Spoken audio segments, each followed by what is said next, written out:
Balrampur music.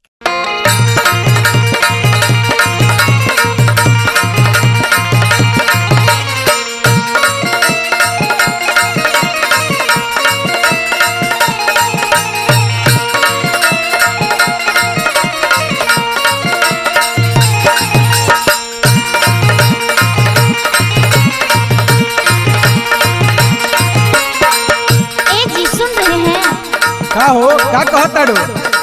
आपको time मिले तब ना। और मुंह लटका के कहे बैठल बाड़ो? क्यों? और जाता नहीं खेत है और खाना लेके आ जइहो। नहीं, हम खाना नहीं लाएंगे। काहे हो? काहे न लइबो? आई सुनो, सुनाइए। काहे मुहावा फूला के सोना बैठल बाड़ू हो?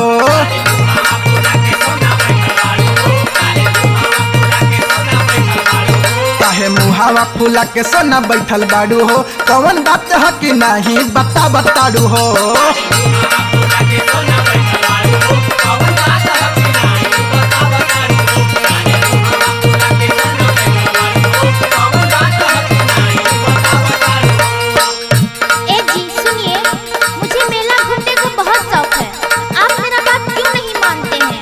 बोलो। अपना धनिया के बात आसो मान लीजिए।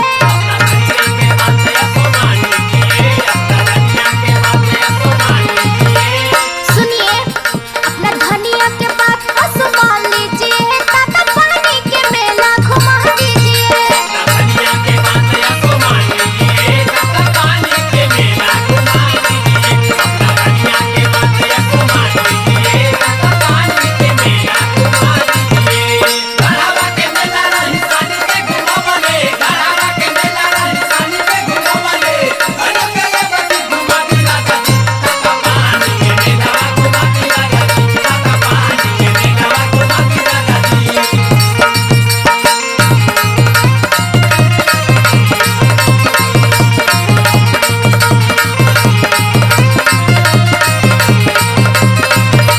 काहे अपना नाराज बाड़ू हो? पर साल घुमा दे जब में नहीं खे मानी हो, ये कहीं नहीं खे जवानी हो।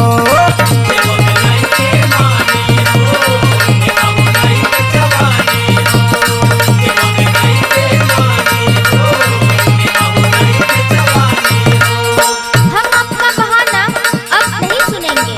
कुछ न बतिया सुनेंगे। मेला हम रोज़ घूमेंगे।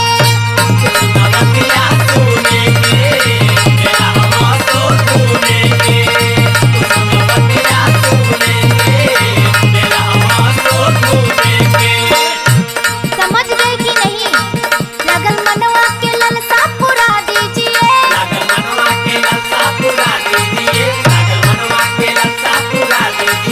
लगल मनवा के ललसा पुरा दीजिए। ताता पानी के मेला घुमा दीजिए।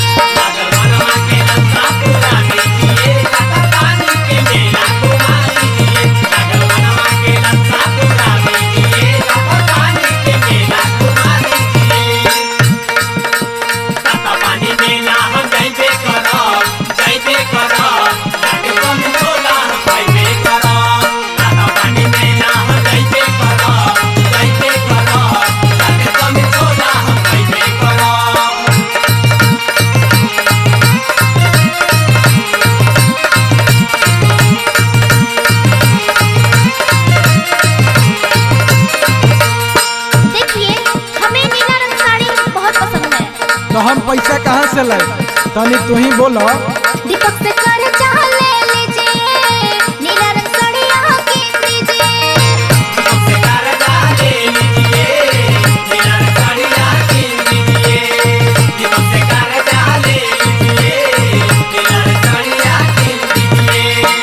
ये धनी हम कर्जा लेत लेत परेशान हो गए बानी। अब हमसे कर्जा ना लिया। भाई भैया से बोल देले बानी।